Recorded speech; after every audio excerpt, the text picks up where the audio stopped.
यहाँ पर बताएं कि निगरान वज़ीर-ए-आज़म अनवारुल हक काकड़ ने कौम को दहशत गर्दी के खिलाफ मुत्तहद होने का पैगाम दे दिया। कोयटा में तकरीब से खिताब करते हुए बताया कि दहशत गर्दों ने बलूचिस्तान के हर तबके को निशाना बनाया, उनका मुकाबला भी सबको मिलकर करना होगा।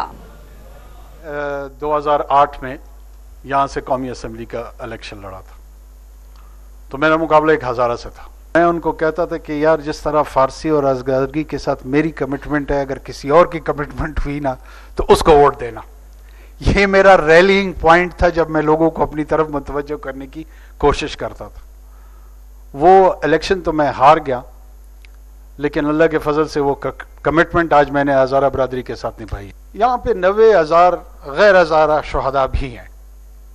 ऐसा नहीं है कि इन दरिंदों ने सिर्फ और सिर्फ हज़ारा बरादरी को ही निशाने पे रखा है। जो विक्टिम्स हैं वो भी अपने आप को तकसीम दर तकसीम में न डालें, वो एक हैं, हमारे अंदर भी तकसीम नहीं होनी चाहिए। इनका मुकाबला उसी वक्त किया जा सकता है जब हम और आप इकट्ठे हो।